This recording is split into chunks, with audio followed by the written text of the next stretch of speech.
থাকো নিরবধি। তোমার আনন্দ মুক্তি নিত্য হেরে যদি এই মুগ্ধ নয়ান মোর পরাণ বল্লভ, তোমার কোমলকান্ত চরণ পল্লব চিরস্পর্শ রেখে দেয় জীবন তরিতে। কোনো ভয় নাহি করি বাঁচিতে বলিতে।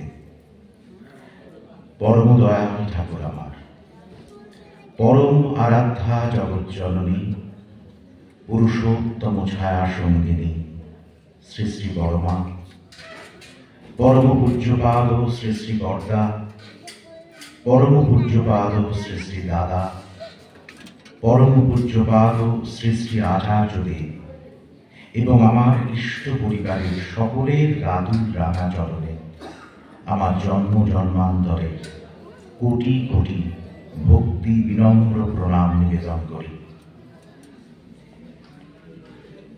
এই শ্রেয় সৃজনী সংহতি সমাবেশে আপনারা যারা পরম দয়ালের নাম গুণগানে আজ সমবেত হয়েছেন, আপনাদের সকলের সুস্থ স্বাস্থ্য সুদীর্ঘ নিরোগ ইষ্টায়নী জীবন ছন্দে ভরপুর এক আলোকিত যাপন আমি আমার দুর্পাদ পদ্মে অকৃত্রিম অমলিন অকপট আন্তরিকতার সঙ্গে প্রার্থনা রাখার চেষ্টা করছি।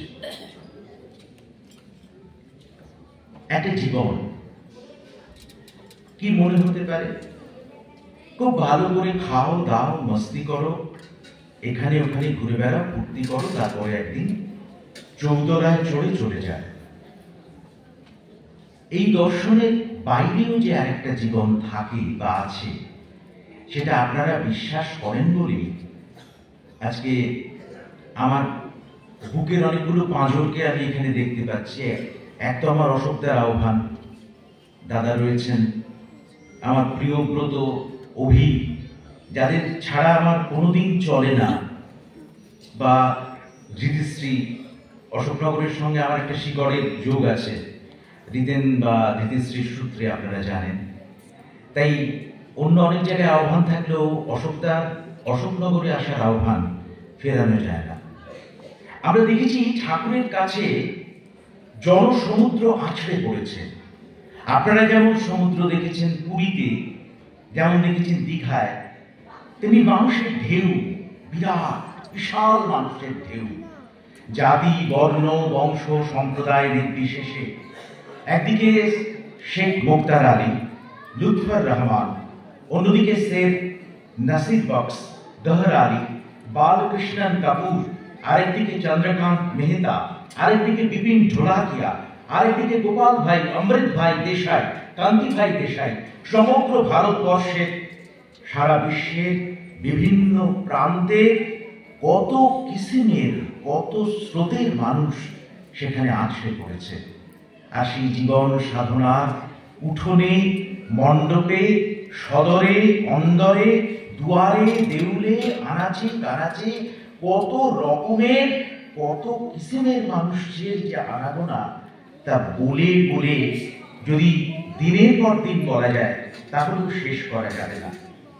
দয়ালের দরবারে কত রকমের যে মানুষ ছিল তার জবাবটা নেই।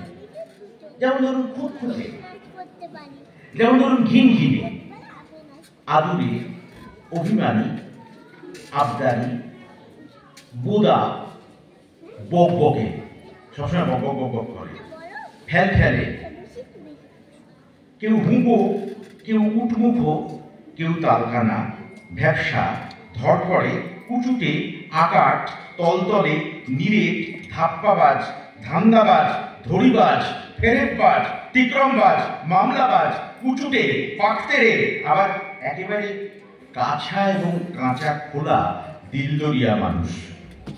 আমার গুরুর চরণ তলে শুধুই কিরে মানিক জলে, আমার গুরুর আসন কাছে সুবোধ ছেলে কজন আছে, অবোধ জনায় কোল দিয়েছেন, তাই আমি তাঁর চেলারে। কেউ আবার ভীষণ সুখ টাইপের, ছুঁচোর মতো ছুঁচোর মুখ, কারো ঠোঁট দুটো পান্তুয়ার মতো, এবারে কথা বললেই উত্তেজিত হয়ে কারো কারো ঠোঁট সেটা পান্তুয়া থেকে চমচমে ট্রান্সফর্ম হয়ে যায়। ঠাকুর বলেন যে ধূপ পাখি ওই গাছের ডালে ডাকছে ধূপ ধূপ, আবল তাবল প্রশ্নে কথা, চুপ চুপ চুপ। এখন কথার স্রোতে আমরা ভাসি, আমরা প্রতি মুহূর্তে কথা বলি, কিন্তু ঠোঁট নড়ে না, জিভ নড়ে না, কারণ শব্দেরা ঠোঁটের যৌথ সহবাস ভুলে গেছে। এখন আঙুল আর বোতামে আধুনিক কথার প্রকাশ। সেখানে লেখা থাকে ডোন্ট টক, হোয়াটসঅ্যাপ অনলি। বিচিত্র বন্ধুর নিত্য আনাগোনা। সেই সময় এটা আসেনি, কিন্তু মানুষ প্রচুর কথা বলতো, ঠাকুরকে গিয়েও প্রচুর জ্ঞান ট্যান দিয়ে দিত, আর তার মতো শ্রোতা ছিল না। তিনি যত না বলতেন তার থেকে সমস্ত মানুষের ব্যথার কথা, যন্ত্রণার কথা, দুঃখের কথা, তর্কের কথা, ঝগড়ার কথা আমি আচার্যদেবকে সামনে বসে দেখেছি।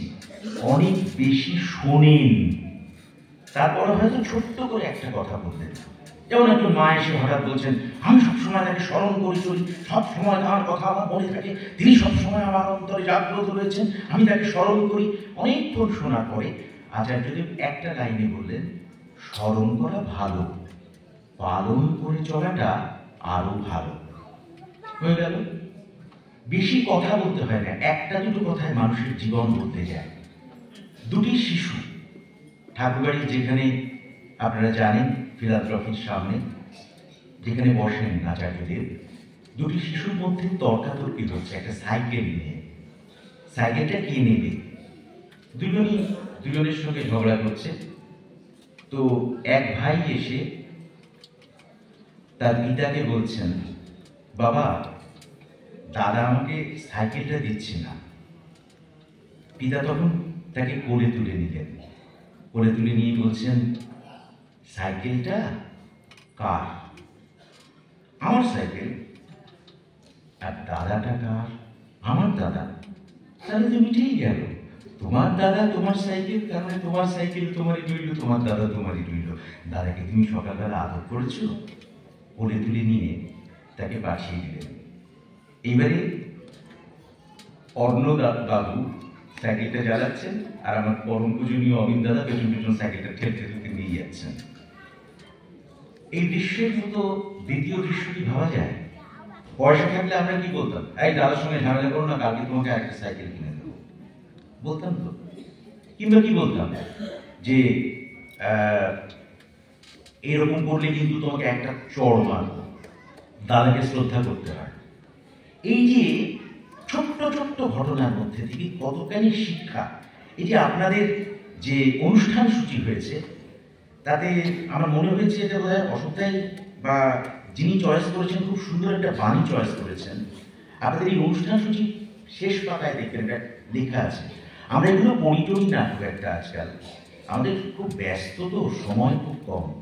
মানে সেই সময় কতগুলো নোটিফিকেশন এলো, কতগুলো লাইক পেলাম, সেটা লাইফের থেকে গুরুত্বপূর্ণ হয়।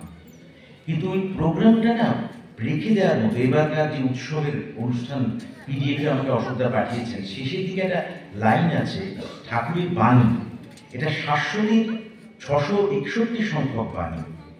যে কাজে তুমি যতখানি গোঁজামিল দেবে, তার মধ্যে ততখানি গোঁজা অমিল থাকবেই থাকবে।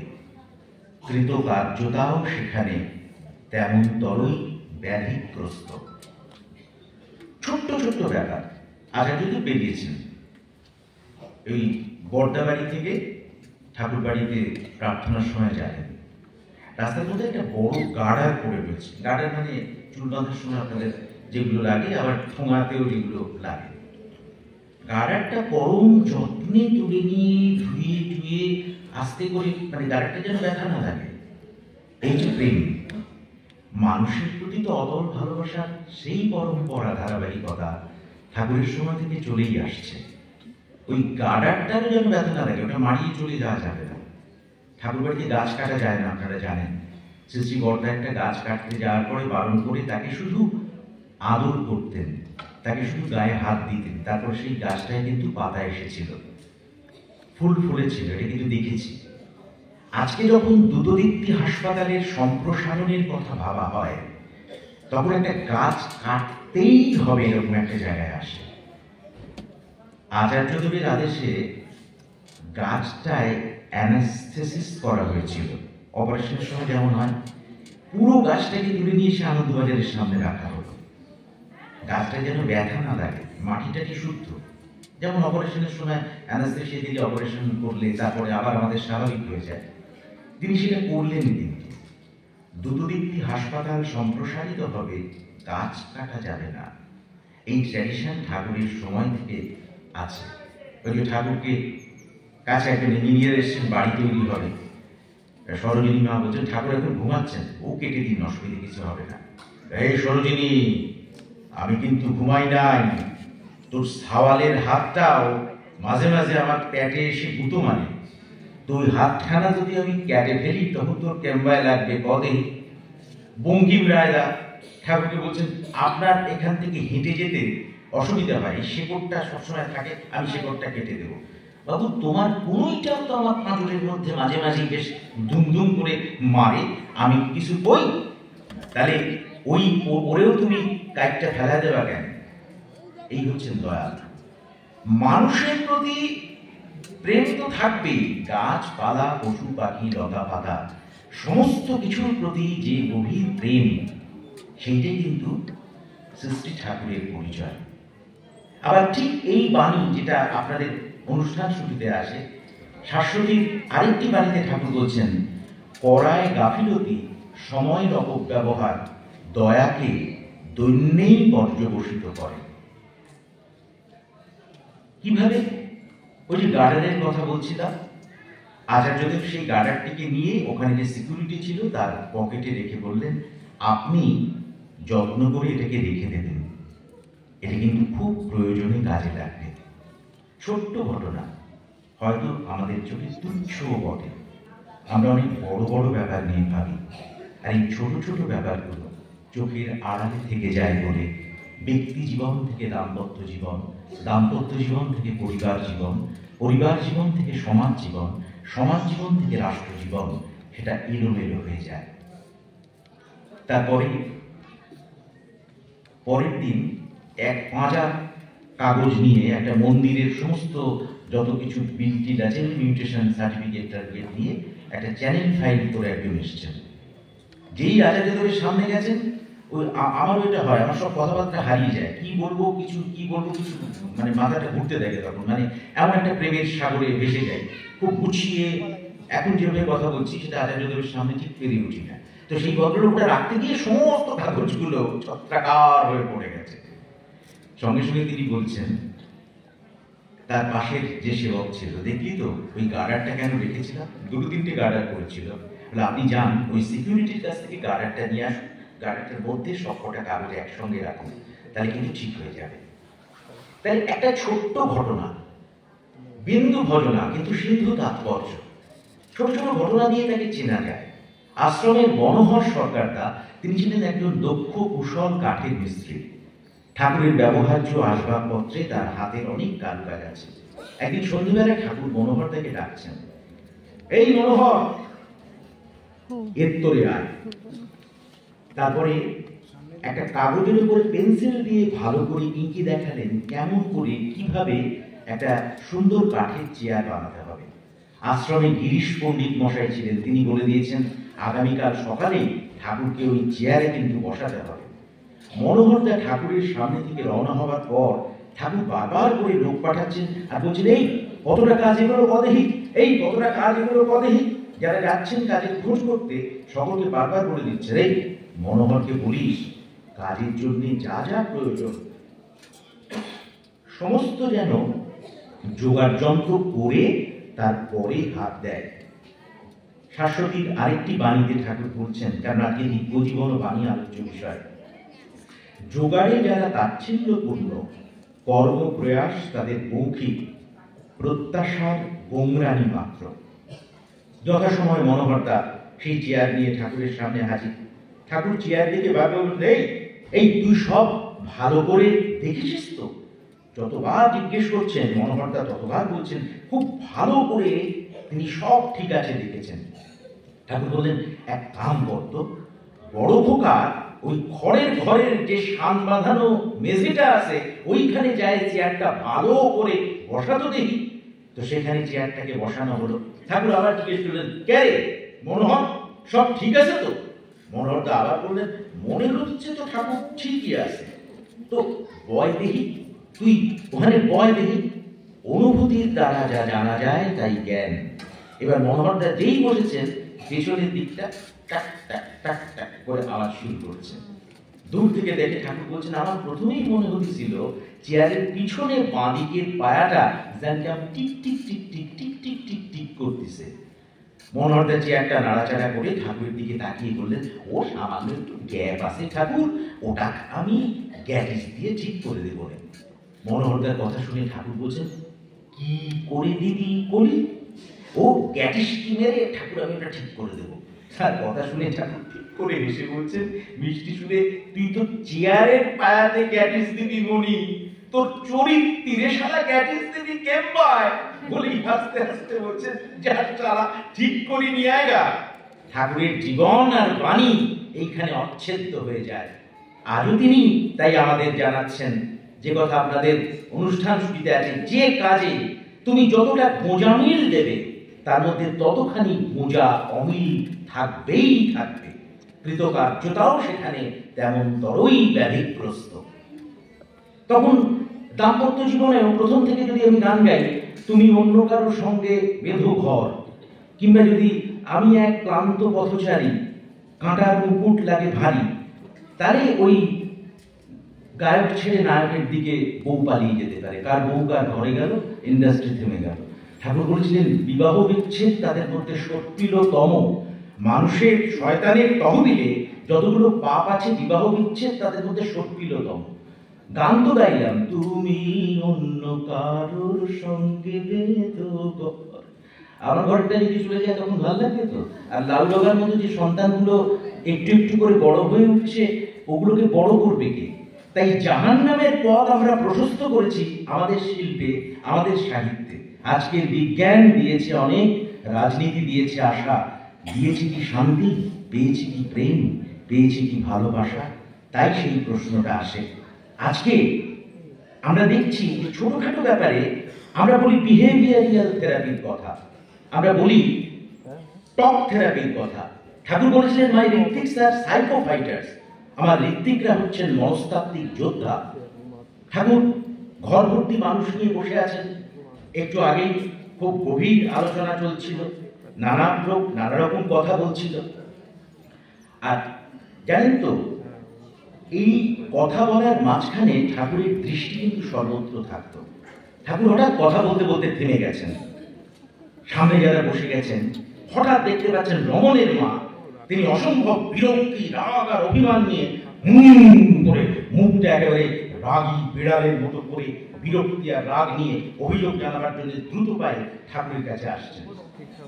ঠাকুর বললেন, মানুষ গরু সাবধান সাবধান সাবধান, দেশে আইলো ভগবান ভগবান ভগবান।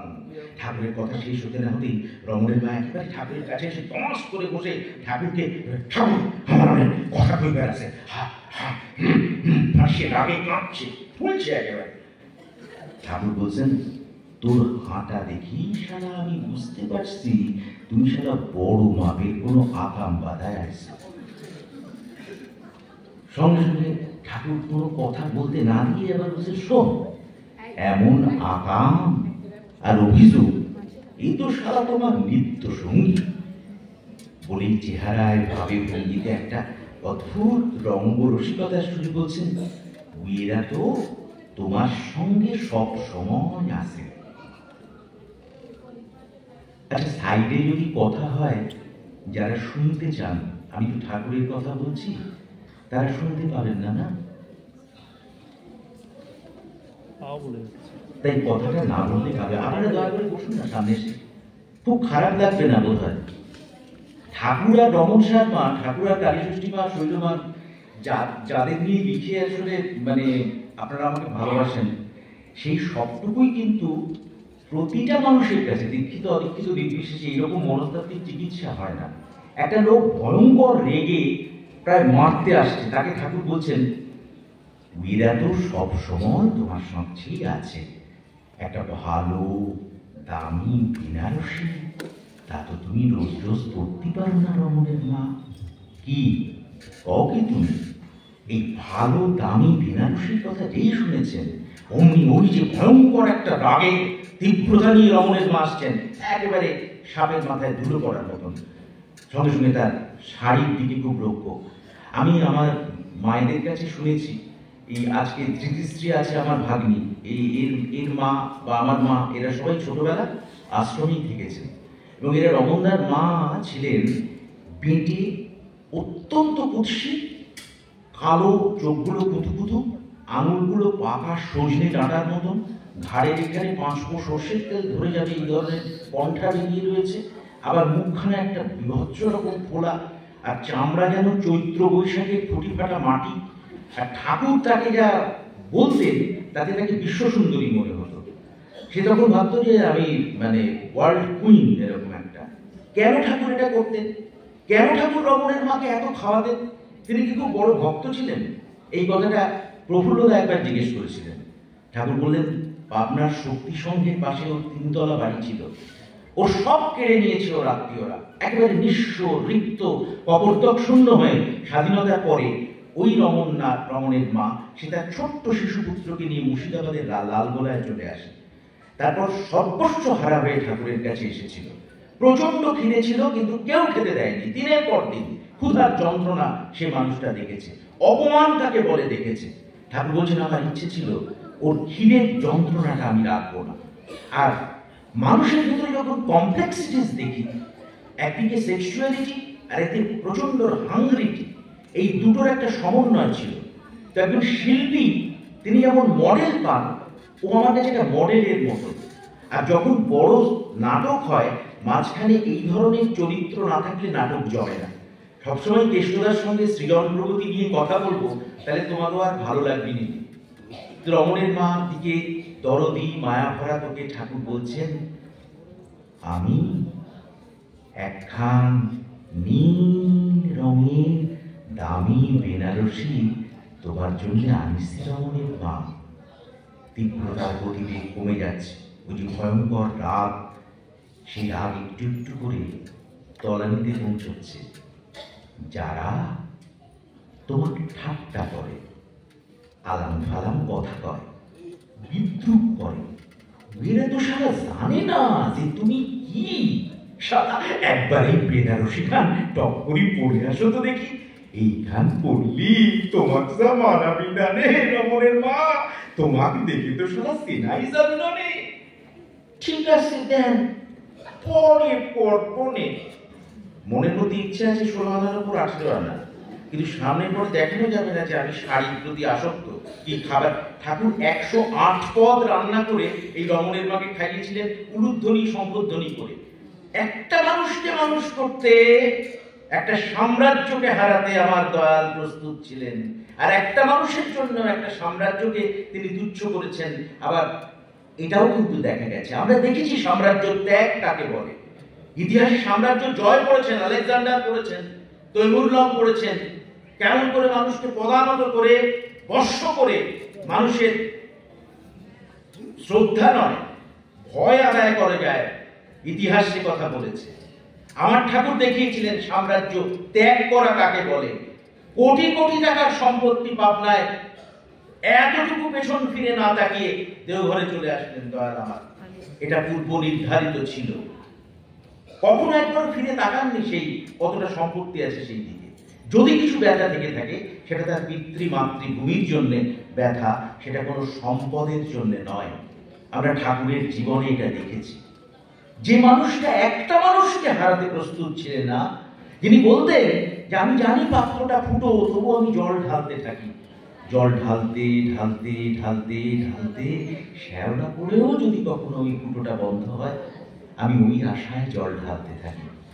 এই মানুষটির বাস্তবায়ন আজকে দীক্ষাপত্র সংগ্রহ অভিযান, যা আচার্যদেব এবং পূজনীয় অবিন দাদার দিনের চিন্তা, জাগরণের চিন্তা, নিদ্রার স্বপ্ন।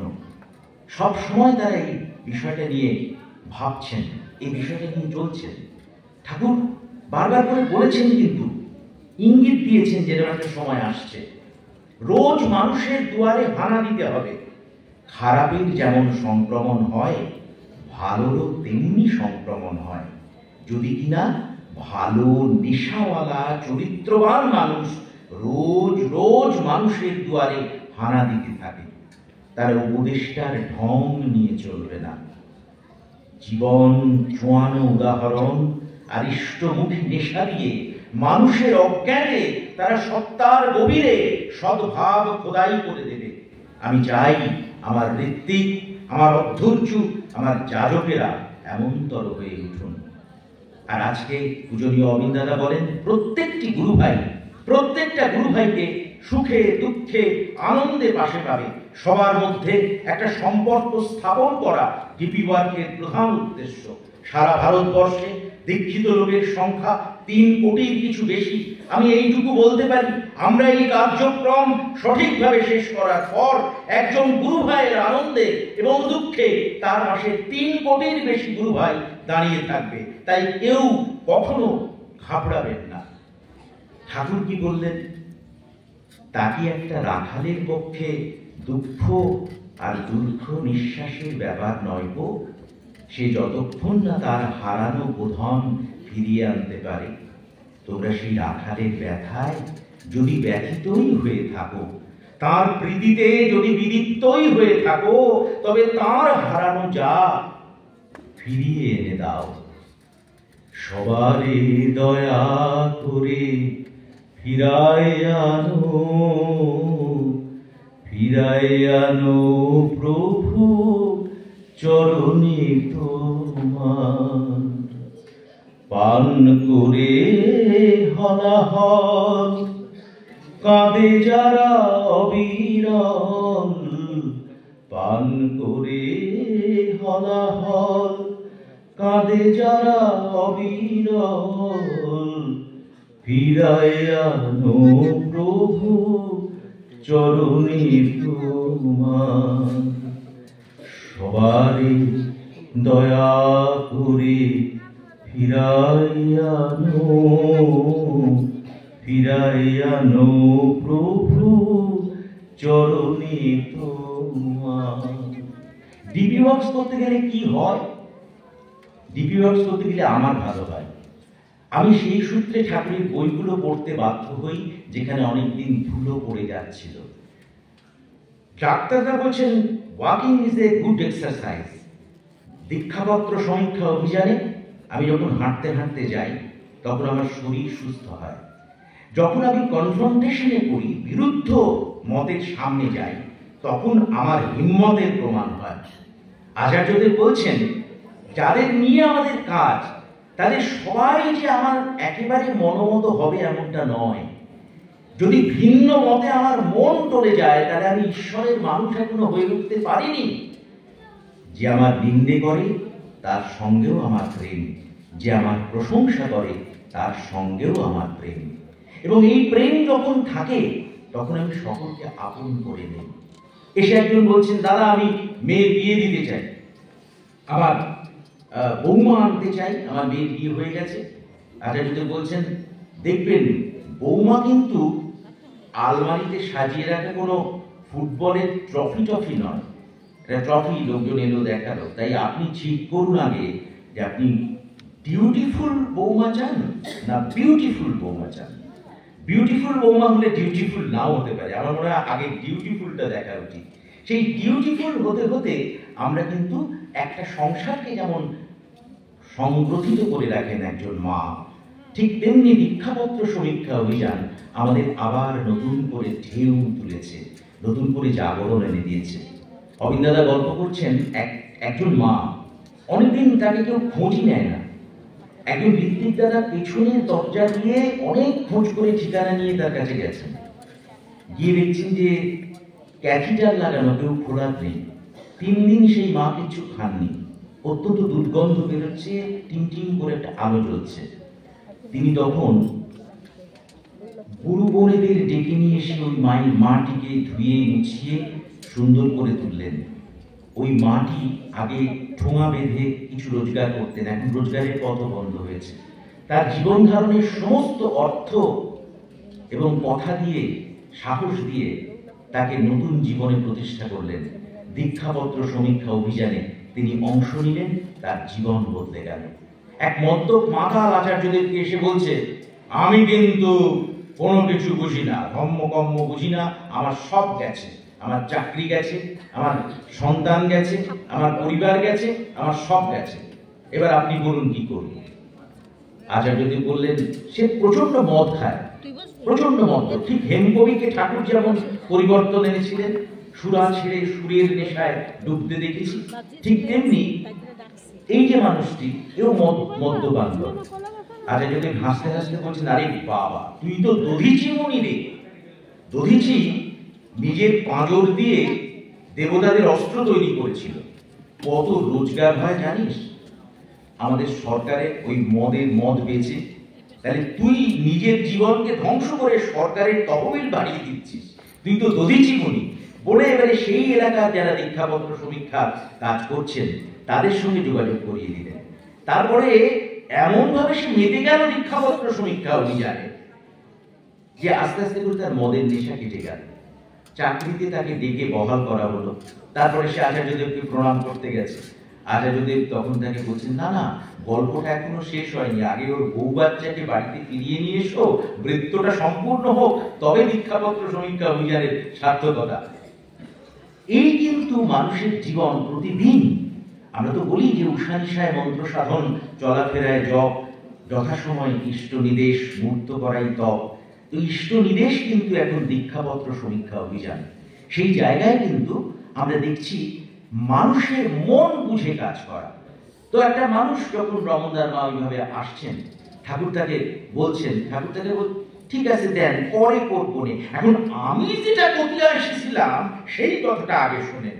আমি যে জন্য আইছি, শালা পাগল বলে না, যত বেহুদ্দে কথা কয়। পরে আবার কি, যখনকার কাজ তা তো তখনই করা লাগবে নি, এত কাল আমার কাছে থাকে, শেষে তুমি এই বুঝিস রকমের না। তোমার বুঝ যদি আমার ইচ্ছা না বয়, আমার কিংবা লাগে, তুমি শালা একটু বুঝতে পারো না কি কওকে তুমি? ঠাকুরের কথায় ভাবে, তার অন্তর নিংড়ানো আবেদনে রমণের মা একটু একটু করে রাগ স্বাভাবিকতায় আসছে। খুব অনিচ্ছা দেখিয়ে বাইরে বলছেন, এখনই কি পড়ব? ঠাকুর হাসতে হাসতে বলছেন, এখনই মানে এক্ষুনি, টপ করি পড়ি আসি, একবার আমাকে দেখাও দেখি। পরে তিনি সকলের দিকে তাকিয়ে বলছেন, কি ওর কি শালা মানাবি না? এই শাড়ি খাট পড়লি? সকলে বলছে, হ্যাঁ হ্যাঁ, খুব মানাবে, খুব মানাবে। ভীষণ ঝড়ের গতিতে যে তিনি আসছিলেন, সেখানে বসন্তের স্নিগ্ধ নম্র হিল্লোল আন্দোলিত হতে হতে শাড়ি পরার জন্য তিনি রওনা দিলেন। তখন কার্তিক পাল বলে একজন ছিলেন। ঠাকুর তাকে দেখে বললেন, শোন, রমণের মা বেনারসি পরি আমার কাছে আসি যখন বসবিনি, তুই তখন এরম করে ঢুলু ঢুলু চোখে ওর দিকে অবাক হয়ে তাকায় থাকবি, একেবারে দৃষ্টি যেন সরে না, এক দৃষ্টিতে তাকায় থাকবি। দেখুন আমার পরপিতা কত বড় মনোচিকিৎসক ছিলেন, ওর ওইটুকুই অভাব ছিল। কি বুঝতে পারছিস তো? কি করবি বলে? ঠাকুর, আমি এমন করে অবাক হয়ে ধুলু ধুলু চোখে তাকায় থাকবো। বলে এই তো। কিছুক্ষণ পরে রমণের মা সেই বেনারসি শাড়ি পরত ঠাকুরের সামনে এসে বসেছেন। বসতেই ঠাকুর বুঝে, বানাইছে রে, কি সুন্দর দেখাচ্ছে তো, বেনারসি পরি যেন মনে হতিছে সারা টেরানে বিভোর হয়ে আছে বলে এবার কার্তিক পালকে ইশারা করছেন, ওর কাছে সরে যা, সরে যা। ইঙ্গিত মতো কার্তিক একটু একটু করে এগোচ্ছে রমণের মার দিকে। আর ঠাকুরের কথা শুনে রমণের মা যখন বিভোর, উনি মাঝে মাঝে নিজেকে বৈকুণ্ঠের রাধা মনে করতেন আর কি, তিনি ওরকম ওরকম করতেন আর কি, এরকম করে কৃষ্ণকে সামনে দেখছেন একটা ব্যাপার। ঠাকুর চতুর্দিকে রিয়াকশনটা কি, পাবলিক ফিডব্যাকটা কেমন আছে, চতুর্দিকে তাকিয়ে তাকিয়ে তখন দেখছেন যে কেমন করে তাকাচ্ছেন। ঠাকুর তো বললেন আমাকে তোল্লাই দিচ্ছি না তো, পাবলিকও ভাবছে তো যে আমি ছেলে পুকুরে রমণের মতো দিকে তাকাচ্ছি। আর রমণের মার কাছে গিয়ে এবারে কার্তিক পাল একবারে এরম করে তাকিয়ে আছে, চোখে একটা পলক পড়ছে না। কি কাণ্ড!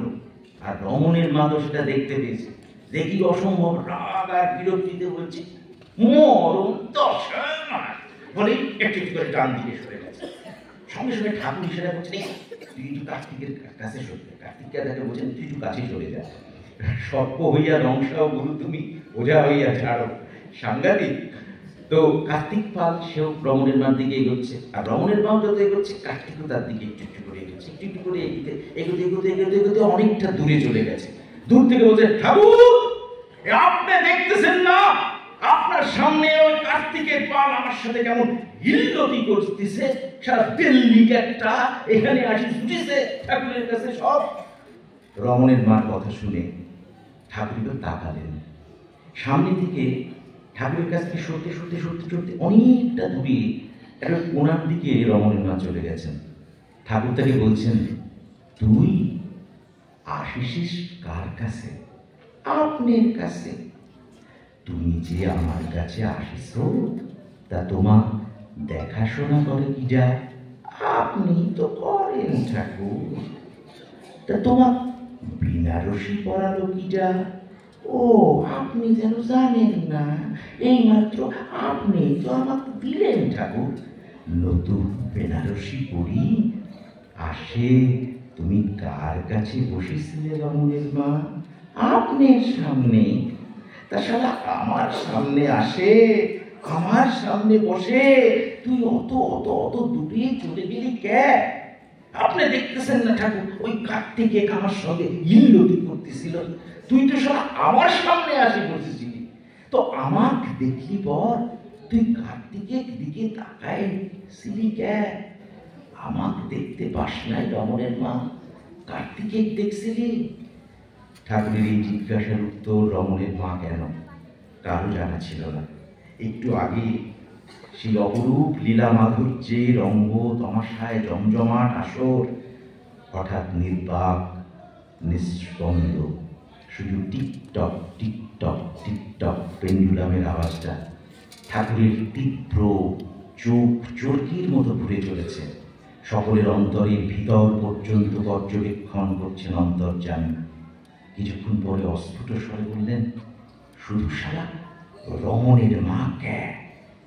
আমাদের সকলের ভিতরে একখান করে কার্তিকে লুকায় আছে। এইভাবে আমরা ঠাকুর থেকে আচার্য থেকে কখনো কখনো দূরে চলে যাই, কখনো অভিমান নিয়ে, কখনো আক্রোশ নিয়ে, কখনো অনর্থক মানুষের প্রতি। এখন দেখবেন একটা হোয়াটসঅ্যাপে বা ফেসবুকে নিজেকে ভালোবাসুন, নিজেকে কেউ ভালোবাসতে পারে না। আমরা প্রত্যেকে নিজে খেয়ে যা আনন্দ পাই অন্যকে খাইয়ে তার থেকে বেশি আনন্দ পাই, এটা বিজ্ঞানে প্রমাণিত। আমার স্যালাইভা বলছে, আমার ফিজিক বলছে তার থেকে বেশি আনন্দ ওইখানে আছে। আর আপনি নিজেকে ভালোবাসুন, যারা আপনাকে ভালোবাসে না তাদের আপনি তোয়াক্কা করবেন না। এইরকম একটা ট্রেন্ড খুব দেখতে পাই। এই ট্রেন্ডটা মানে ভয়ঙ্কর একটা জাহান্নামের দিকে যাওয়ার ট্রেন্ড, এবং সেইখান থেকে একটু একটু করে আমাদের সরে আসার জন্যেই এই আচার্য পরম্পরা। সেইখান থেকে সরে আসার জন্যেই আজকে সব কিছুর পরেও কিন্তু আমরা বলি যে সৎসঙ্গ হিন্দু বোঝে না, মুসলমান বোঝে না, খ্রিস্টান বোঝে না, সে রাশিয়া চীন বোঝে না, সে বোঝে মানুষ, সে আনত করে তুলতে চায় সেই একে। সেই একে ঠাকুর বলছেন ইউনিভার্সিটি কথাটার মানে কি? একজন বললেন যে যেখানে বহু বিদ্যার সমন্বয় হয়, বলে সে তো ভার্সিটি বুঝলাম, তাহলে ইউনিটি ব্যাপারটা কি? সমস্ত বিদ্যা যেখানে একে সার্থক হয়ে উঠেছে তাই হচ্ছে ইউনিভার্সিটি। আর তখনই ফরচুন আসে। কখন ফরচুন আসে? A man who is tuned for his Lord is a man of fortune. আর সেই কারণেই একজন মুসলিম তার রোজা রাখে যেভাবে, 5 ওয়াক্ত নামাজ পড়ে কিনা সেটা সৃষ্টি ঠাকুর খোঁজ নিতেন। সৃষ্টি বর্দা, সৃষ্টি দাদা, আচার্যদেবকে একজন গিয়ে বলছেন ওই মুসলিম ভাইকে দীক্ষা নিতে চায়। বলে আগে জিজ্ঞেস করে ও 5 ওয়াক্ত নামাজ পড়ে কিনা। তখন নীলাঞ্জন ভাই আমাদের জিজ্ঞেস করে বলছে না না নামাজ পড়ে না। তো এই বলে দে দীক্ষা টিক্ষা হবে না। আমরা তো সবসময় অনেকের একটা ধারণা আছে সৎসঙ্গের লোকেরা ধরে ধরে দীক্ষা দেয়। এটা যে কত বড় ভ্রান্ত ধারণা আচার্যদেবকে দীক্ষা পাওয়া যায়। আচার্যদেব বলছেন সে দীক্ষা নিতে এসছে, বলছে দীক্ষা হবে না, আগে ও রোজা নামাজ জাকাত করে কিনা এটা দেখতে হবে। নিজের বাপকে যে শ্রদ্ধা করে না সে আমার বাপকে শ্রদ্ধা করবে কি করে, এটা শিক্ষা। এক বাপেরই 5টি ছেলে, দেখি না তুই চক্ষু মেলে, কাউকে বাপের করলি স্বীকার, কাউকে করলি নয়, কারোরে তুই দিলি ধিক্কার, গাইবি কারো জয়। ঠাকুর বলছেন আরে ওরে ধর্ম কষাই কুটিল দোজক কোনেই রাখিস। সেই কারণে শ্রী শ্রী দাদাকে এরকম বলা হয়েছিল আপনারা গোহত্যা অভিযান, আমরা মানে এটাকে গোহত্যা বন্ধ করার জন্য চেষ্টা করছি। শ্রী শ্রী দাদা বলছিলেন আমরা কোনো প্রাণী হত্যাই পছন্দ করি না। তো সৎসঙ্গের দর্শনকে অনেক সময় গুলিয়ে ফেলা হয় কোনো বিশেষ মানে সব ধরনের রাজনৈতিক মানুষ যান বলে।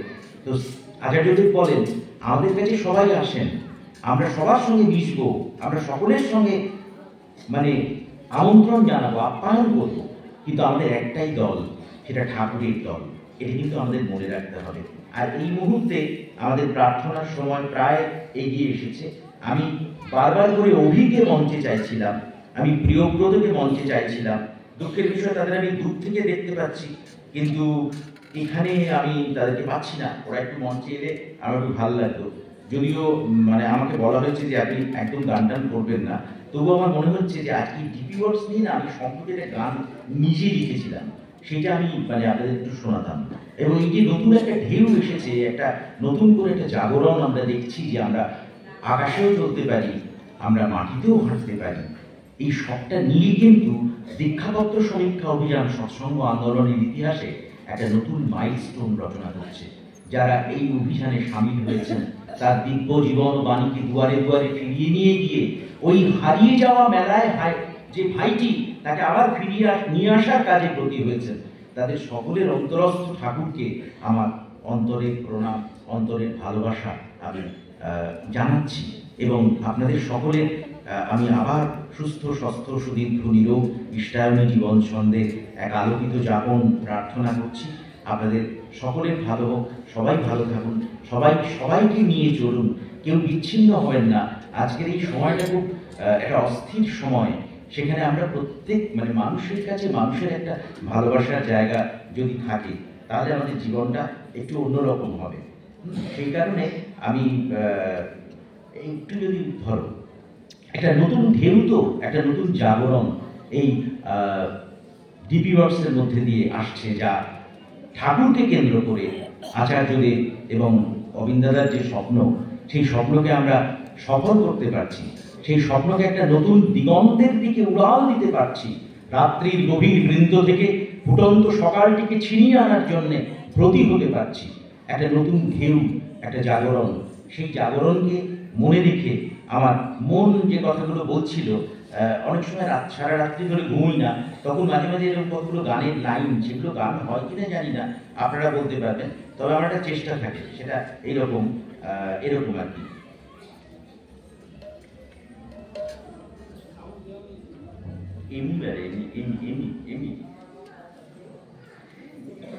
ঢেউ উঠছে, কারা উঠছে, আলো ফুটছে, প্রাণ জাগছে। ঢেউ উঠছে, কারা ফুটছে, আলো ফুটছে, প্রাণ জাগছে। ঢেউ উঠছে, কারা উঠছে, আলো ফুটছে, প্রাণ জাগছে। ঢেউ উঠছে, কারা উঠছে, আলো ফুটছে, প্রাণ জাগছে। আচার্য দেশে টিভি দেখা যেতে চাই, এলোমেলো কোনো কথা শুনবো না। সূর্য সেনারা দেখি নতুন সমাজ গড়ে, ওই হাতখানি ছাড়বো না। সূর্য সেনারা দেখি নতুন সমাজ গড়ে, ওই হাতখানি ছাড়বো না। আচার্য দেশে টিভি দেখা যেতে চাই, এলোমেলো কোনো কথা শুনবো না। সূর্য সেনারা দেখি নতুন সমাজ গড়ে, ওই হাতখানি ছাড়বো না। আজ তারা কোনো কথা মানবে না। ঢেউ উঠছে, কারা উঠছে, আলো ফুটছে, প্রাণ জাগছে। ঢেউ উঠছে, কারা উঠছে, আলো ফুটছে, প্রাণ জাগছে। ঢেউ উঠছে, কারা উঠছে, আলো ফুটছে প্রাণ ডাকছে, ঢেউ উঠছে গাড়া ঢুকছে, আলো ফুটছে প্রাণ ডাকছে, ঢেউ উঠছে গাড়া ঢুকছে, আলো ফুটছে প্রাণ ডাকছে, প্রাণ ডাকছে প্রাণ ডাকছে, প্রাণ ডাকছে প্রাণ ডাকছে, প্রাণ ডাকছে প্রাণ ডাকছে, প্রাণ ডাকছে প্রাণ ডাকছে, প্রাণ ডাকছে প্রাণ ডাকছে, প্রাণ ডাকছে প্রাণ ডাকছে। Thank you.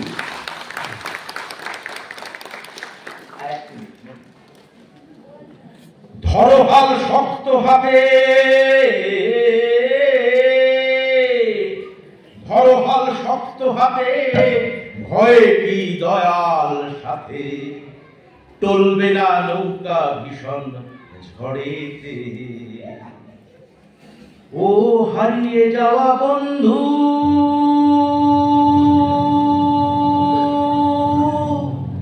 তোর জন্যে মন আমার কেমন কেমন করে। শীতকাল, একটু সবাই মিলে হাততালি দিয়ে। দরিয়ায় আইল তুফান, আয় খেয়ে যাবি রে, আচার্য সঙ্গ পেতে দেওঘর নগরে। দরিয়ায় আইল তুফান, আয় খেয়ে যাবি রে, আচার্য সঙ্গ পেতে দেওঘর নগরে। ধরো হাল শক্ত ভাবে, ধরো হাল শক্ত ভাবে, ভয় কি দয়াল সাথে, টলবে না নৌকা ভীষণ ঝড়েতে। মন আমার দয়াল ধামে চলে ও বন্ধু রে, মন আমার দয়াল ধামে চলে ও সাথী রে, মন আমার দয়াল ধামে চলে।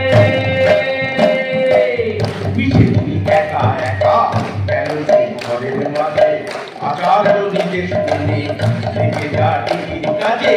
পিছে তুমি একা একা কেন সেই ঘরের মাঝে, আচার্য নিজের শুনে থেকে যা টিকির কাজে। ঠাঁই নেব দয়াল পদে, ঠাঁই নেব দয়াল পদে, কেটে যাবে ভয় বিপদে। ঠাঁই নেব দয়াল পদে, কেটে যাবে ভয় বিপদে। সবার মাঝে তিনি বিরাজ করেন রে। মন আমার দয়াল ধামে চলে ও বন্ধু রে, চলে মন আমার দয়াল ধামে চলে ও সাথী রে, মন আমার দয়াল ধামে চলে। ধরো ভালো শক্ত হাতে, ভয় কি দয়াল সাথে, ধরো ভালো শক্ত হাতে, ভয় কি দয়াল সাথে, টলবে না নৌকা ভীষণ ঝড়েতে। মন আমার দয়াল ধামে চলে ও সাথী রে, মন আমার দয়াল ধামে চলে। দরিয়ায় আইল তুফান, আয় খেয়ে যাবি রে, আচার্য সঙ্গ পেতে দেওঘর নগরে। দরিয়ায় আইল তুফান, আয় খেয়ে যাবি রে, আচার্য সঙ্গ পেতে দেওঘর নগরে। মিশে তুমি একা একা কেন যে ঘরের মাঝে, আচার্য নিজের পেতে লেগে যা টিকির কাজে। ঠাঁই নেব দয়াল পদে, ঠাঁই নেব দয়াল পদে, কেটে যাবে ভয় বিপদে। সবার মাঝে